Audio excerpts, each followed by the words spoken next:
Hey everybody, it's Safi and Marco Dish Out on Movies, the only movie review show on YouTube to review movies in terms of food. It's just Marco here once again, and I am here today to review a new release horror movie. And also, I should just start out and say, we thought that Master Chef was going to be on last night, and what do you know? Yeah, we should have figured because July 4th is on Friday. And for some reason, I don't know why they do this. It's so stupid. But like on weeks where there's a holiday any day of the week, that automatically means that we're not allowed to watch whatever TV show should be on. And I don't get it. It's like, even if it was on a holiday that the TV episode was going to be released, why wouldn't you want to release that? Like, wouldn't people want to stay home and on a holiday and like watch their favorite show? Like, why would they not want to watch that? Why would they want to miss that? I mean, I think that's stupid. And here you have the fact that like the holiday isn't until tomorrow. So why could we not watch the TV episode last night? It doesn't make any sense at all. Just saying. So Bring Her Back, I didn't really know anything about this movie. I just went in cold, and to be honest, I really enjoyed this movie. I thought that it blended different elements of horror really well. And to me, it kind of reminded me of Hereditary and Goosebumps. If I could make any like comparison to this movie, I would say if it's like a Hereditary episode of a Goosebumps show, but it's rated R. So if you think that sounds good, you'll really love this movie. It has that same kind of like realistic feel that Hereditary had, the way that, the whole demon possession thing. Well, I mean, I guess that's not a spoiler. I don't know what isn't a spoiler because I didn't watch the trailer, but there is sort of a possession element.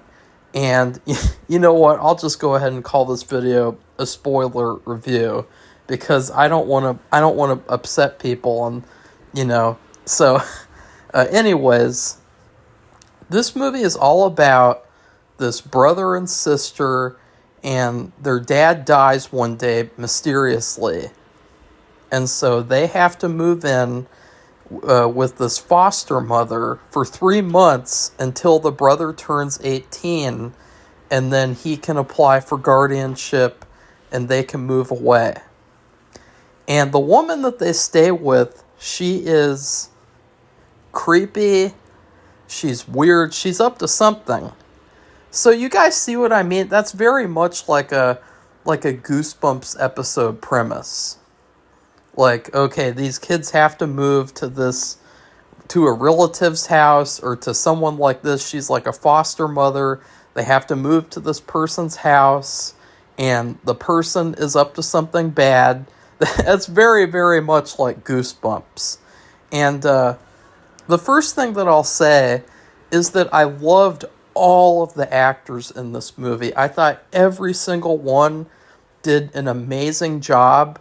First off, you have Piper. She is the little sister, and she has this condition where I guess she's kind of like almost like half blind to where she can only see objects.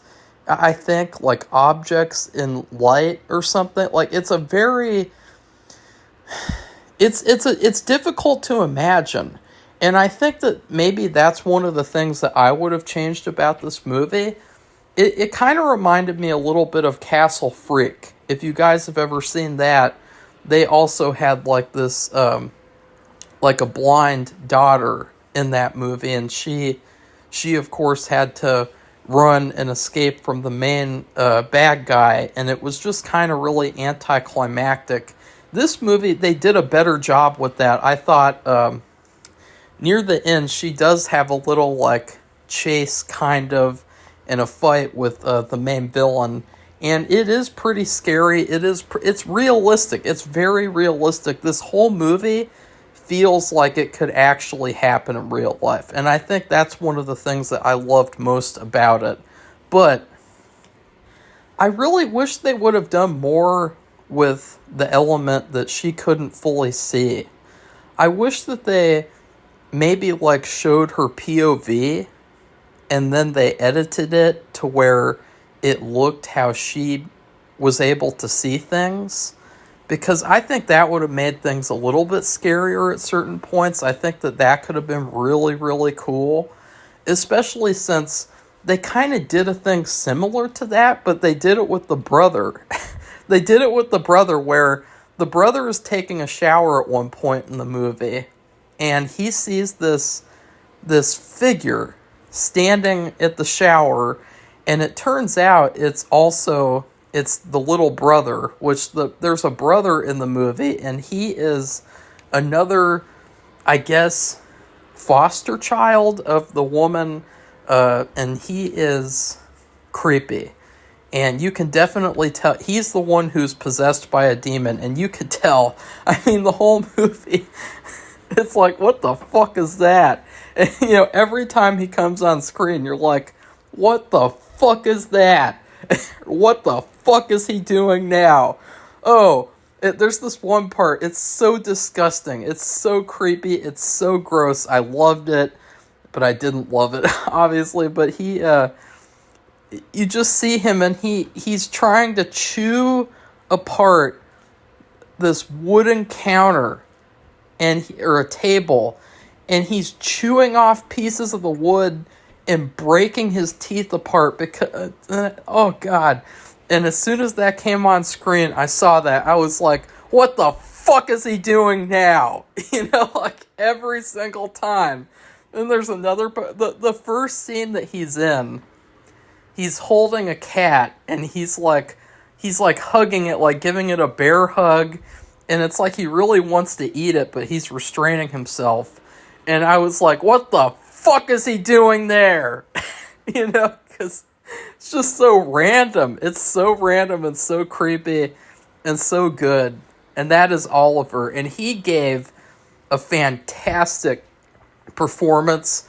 I would dare to say this performance is a better performance than Reagan in The Exorcist. It was creepier. It was more real. I think that Reagan in The Exorcist, at a certain point, like maybe it's because there's been so many parodies, but when she got to the point to where she just was confined to the bed, it does get a little tiny bit cartoony. Like earlier on in The Exorcist, like when she's fucking herself with the crucifix and she's, there's blood all over. Like that was when I thought she was really scary, and I thought that it was good. But later on, when she's just like, she almost looks like a Halloween decoration. Whereas Oliver, he's just like walking around this area, like just like, I gotta find something else to do. I gotta find something else to do until I can eat the little girl. Like he's so bored because the whole plot of the movie, before I get back to the performances, which I went on a strange tangent, but the whole plot is that so you have the main woman, and I forgot her name. Or wait, no, Laura. Never mind. Laura lost her daughter she drowned in the pool. And so this is where it kind of gets a little muddy, and I'll talk about that a little bit later. She finds a tape or a series of videotapes on like witchcraft and demonic possession and resurrection. And she gets the idea from these tapes it's really convoluted. So first off, you have to get a kid to be possessed by a demon. And she did that. That's Oliver. And then you have to get a little girl who is similar to Kathy, I guess, in the way that she's innocent and she's whatever, and then you have to kill the new little girl in the same way that Kathy, the daughter, died, which is drown her in the pool. And then Oliver has to eat her entire body. Or no, wait, no. Oliver has to eat the original girl's entire body, and then she has to puke up her body inside the body of the girl who just died. You guys see how kind of confusing that is? Like, I was so confused that I had to go on Wikipedia. That's something that I never have to do. And I don't want to do because it's like Wikipedia. But I had to go on Wikipedia because I was like, what the hell? Like, I don't get, like, am I seeing this right? Am I hearing things correctly? Like, I was really confused. And I'll say that the method of resurrection was very confusing. So that would be a little flaw with the movie. And that is what the whole movie's about. That's why it's called Bring Her Back. And at one point, Laura, she's even like, we can bring her back. We can bring her back. We gotta bring her back. And I was like, oh, take a shot. They just said the title a million times. But anyways, yeah, the main girl, Piper, she was really, really good. But again, it was a very similar complaint that I have with Castle Freak, is that they didn't do enough with the fact that, oh, this is really creepy. She can't see. She can barely see. And so they didn't really play enough with that element, I thought. Because, like, that's part of, like, what makes that scary is that, like, you know, she's very vulnerable. And the whole movie, I will say, the whole movie you think, her brother's going to have to protect her. He's going to have to keep an eye out for her. Oh, God, that was mean. I did not even intend to have a pun like that. I was like, he's going to have to keep an eye on her. Okay, I did not do that on purpose. That's a natural expression. But then at the end, what ends up happening is the brother gets killed. And that was one of my favorite parts of the movie. And I sound like such a cruel person in this review, but, like, it was such a shock. It was so ballsy. You know, I won't get into every single little thing that happens in the movie, but you think that something good is going to happen, and then all of a sudden, boom, he gets killed, and I was like, holy shit. That is when I went from, like, kind of liking the movie to really liking the movie, because I thought, this is horror right here. Shock, suspense, creepiness, you know, like all those different elements. This movie really tried to have all the different elements of horror, and that's what I really liked about it. And the brother, I've got to say something about the brother. The brother in this movie, Andy, he was really good too. In fact, he almost kind of stole the show. In the whole movie, I was thinking, this guy looks exactly like Hayden Christensen in Revenge of the Sith. I thought, if they ever go back, if Star Wars ever goes back to Lucasfilm and Disney gives it up because they've ruined it already. I mean, Star Wars is dead, you know, because of Disney. But, like, if you made, like, a prequel type of movie, like, in between the second and third prequel, you could easily have this guy play Anakin Skywalker. He is that good.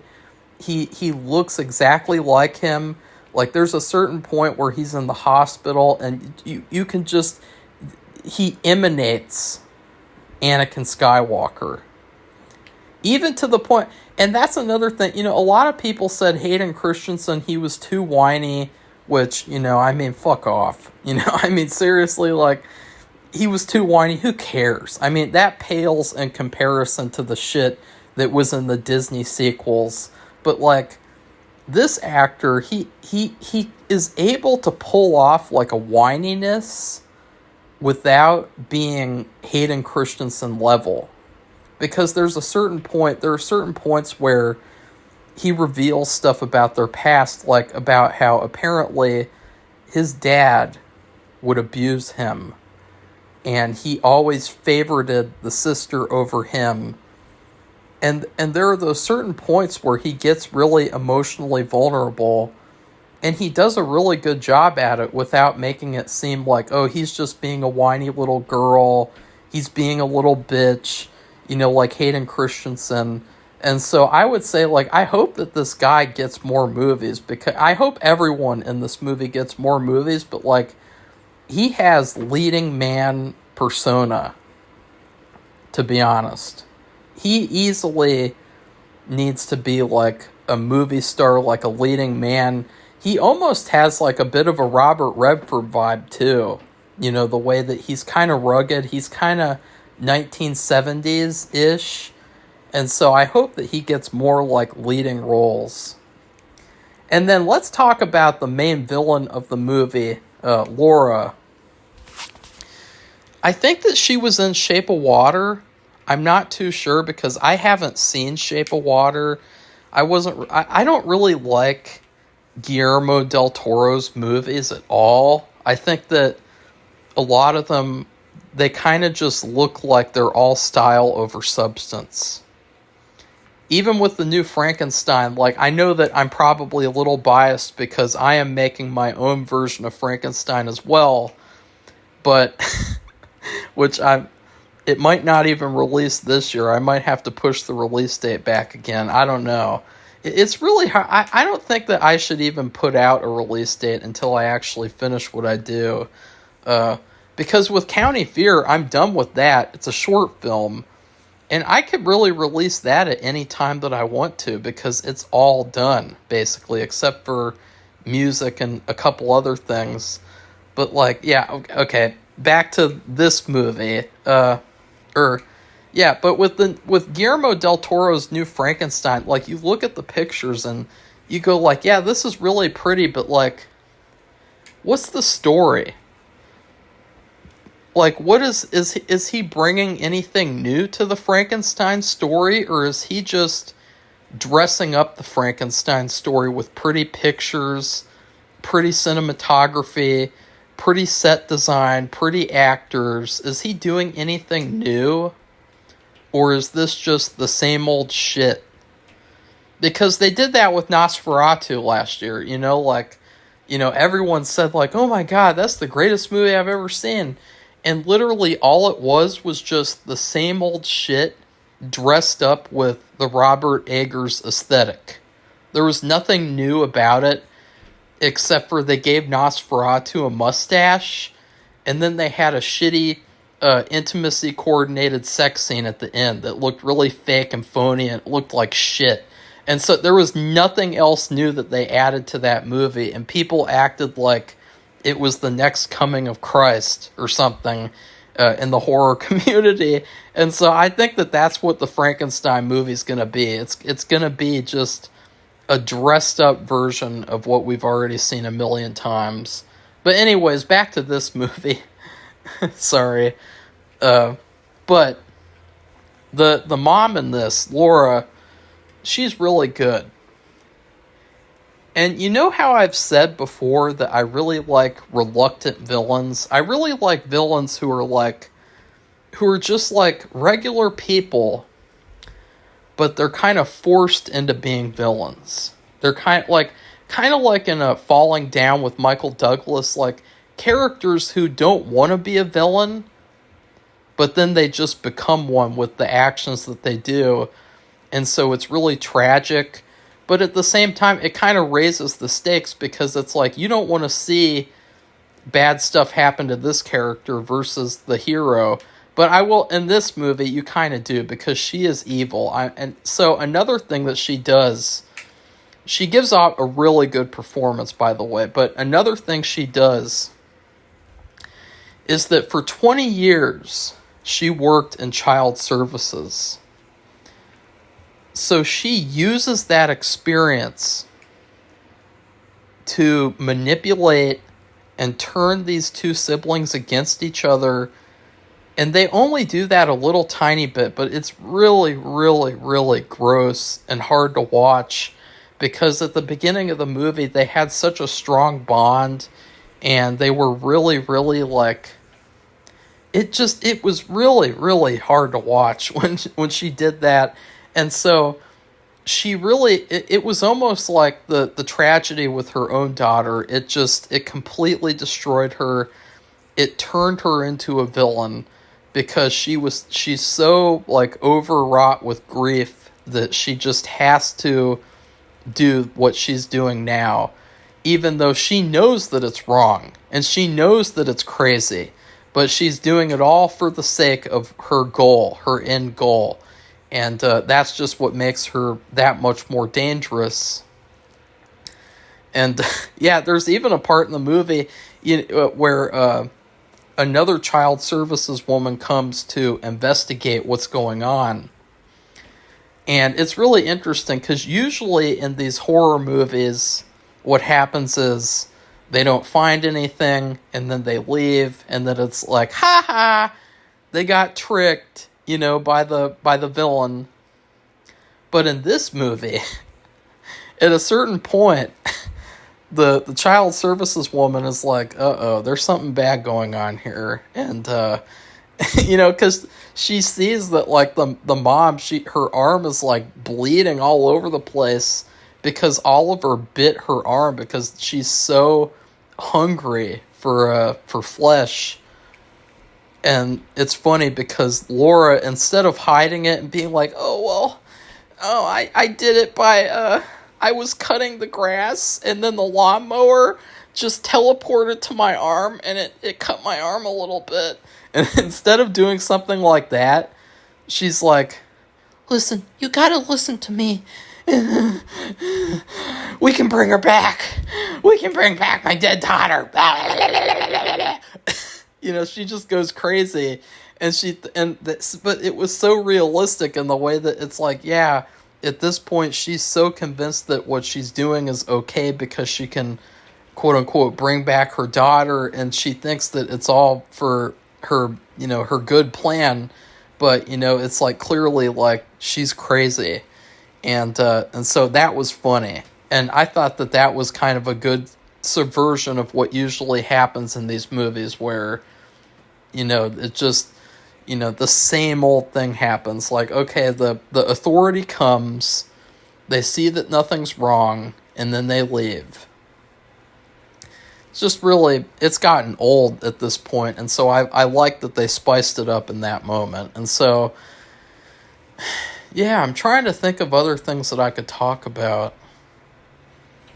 I guess I could talk about the ending a little bit. I don't just want to make, like, reviews, like, where I'm just like, oh, yeah, and then this happened, and then that happened, like, unless I really have something to say about it. But there is a really, really good, probably my second favorite part of the movie, where Laura is going to kill Piper, and she has her in the pool, and she's drowning her, and then Piper is like, she's scared she's gonna die, and she yells out the word mom. And then all of a sudden, Laura stops trying to kill her, and she gets really, like, she has this big realization where she realizes she has completely turned into a villain, and she really needs to stop. And she lets her go, she lets Piper go. And I thought that was really good. I thought that moment, it was perfect. And again, it really hits home the point of, like, that was a character who was a reluctant villain. She didn't want to do what she was doing, but she thought, as long as it serves my purpose, then I can do whatever I want. And then she realized in that moment, like, uh-oh, I was the bad guy the whole time. So I love that part. And then the one thing I will say, this was a big issue for me, was the whole videotapes thing. It was one of the few things in the movie that they just kind of left very vague and very mysterious. And I know it could probably make me sound like, oh, like I'm just like some stupid audience member who wants to be spoon-fed.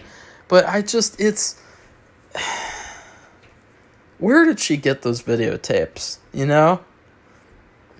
Like, because at the beginning of the movie, you see these videotapes, and to me, I thought, okay, is she the witch in these videos? And these are like her evil home videos that she took in the basement or something? Like, are these her videos?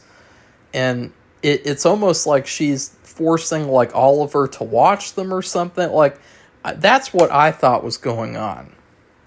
And so when they reveal that kind of like, well, they kind of just show that like these are like just tapes that she has.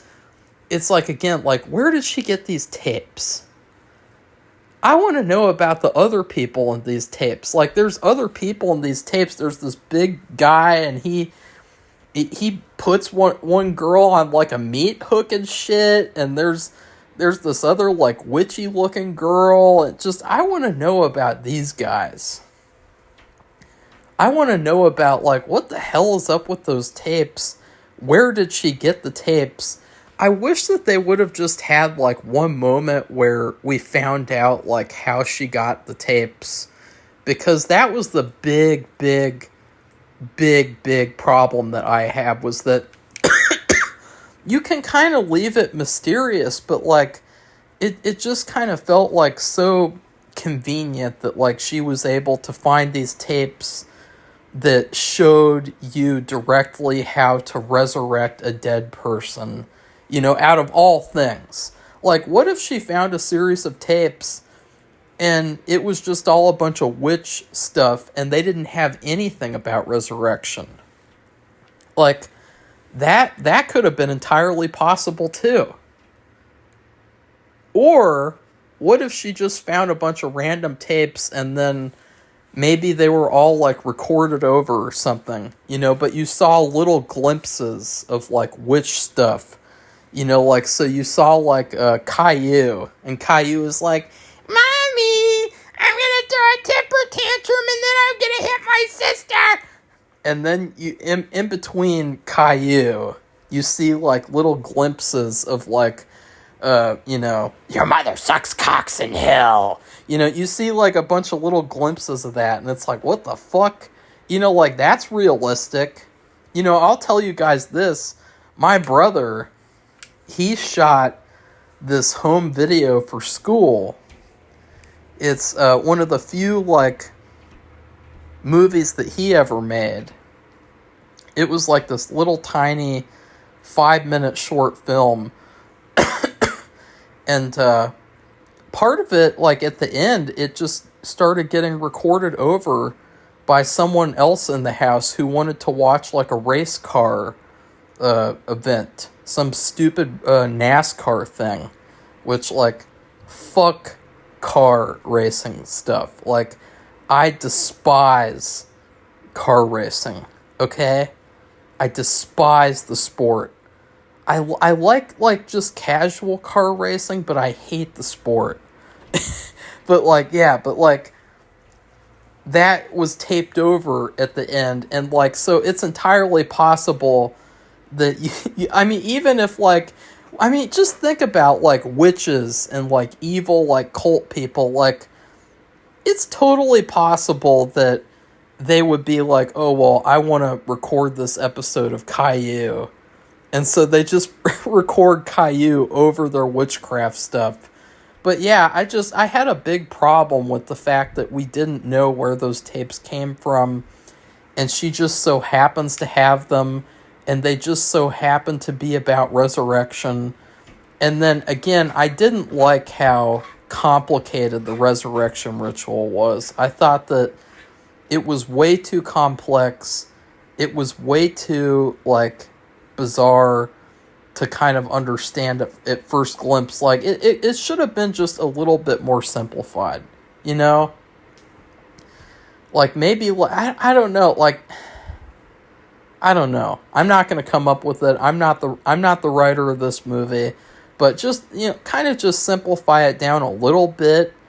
Like, I wish that they would have done that. But other than that, I think that this movie is surprisingly good. I don't know if it's rewatchable. I think that, like, once you've seen it, you've seen it. Like, I'm not that big of a fan of, like, movies like Hereditary and such. Like, I don't know. Like, would I rather watch this again, or would I rather watch, like, Halloween or Nightmare on Elm Street? You know what I mean, guys? And so, but regardless, I still think that this is a pretty good horror movie. It's a pretty good new release movie. I would recommend it if you like horror movies, you want to see a good new horror movie. And yeah, in terms of food, McDonald's did a thing. They made McCrispy strips.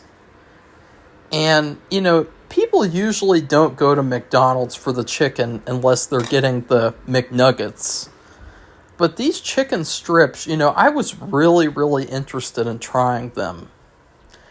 And they are surprisingly pretty good at first. They were very crispy. They had a lot of seasoning, which, even with, like, Raising Cane's, there's no seasoning in the tenders. Even with KFC, you can't really taste the seasoning that much anymore. It really just KFC has gone all the way downhill. They are in the trash. And so these are some of the few chicken tenders that you can get that actually have some seasoning in them. And I really liked them the first time that I got them. But then recently I got them again, and one of them was like rock hard. It was like rock hard because it was so overcooked and old. They had probably just been sitting out all day or something, and they were really, really bad. And to me, that's kind of what this movie is like. It's like a limited edition like item that you can get, and it's like, yeah, that was really pretty good. Would I get that again? Maybe not, Maybe not. Maybe I would just have it the one time and just enjoy it for that one time. Because, like, but I might watch this again. I might, because it actually is pretty enjoyable. It is pretty gross, too. It is a kind of a gross out movie. A lot of people found the substance to be really gross. But I didn't think it was that gross. I mean, you're watching Margaret Qualley for 2 hours walk around in a skimpy outfit, showing it all, basically. And it's like, how can you really find that gross? Like, unless you have a strange problem, like you're some kind of Puritan retard. But, like, this movie is gross. This movie is... There's also a thing that the mom does the whole movie. Ugh. Oh, God.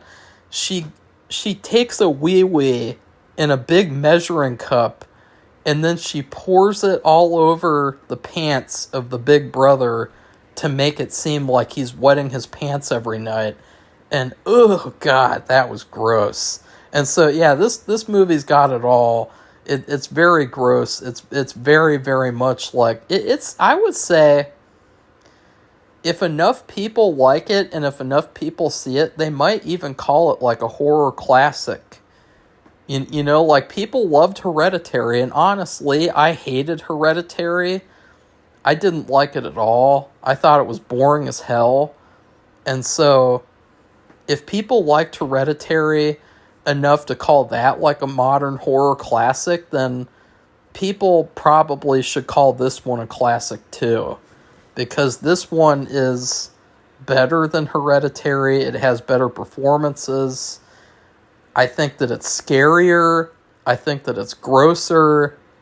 So, yeah. Anyways, please like this video and comment. What did you think about Bring Her Back? And then please subscribe to our channel if you'd like to see more honest movie reviews. Goodbye, everybody. See you soon.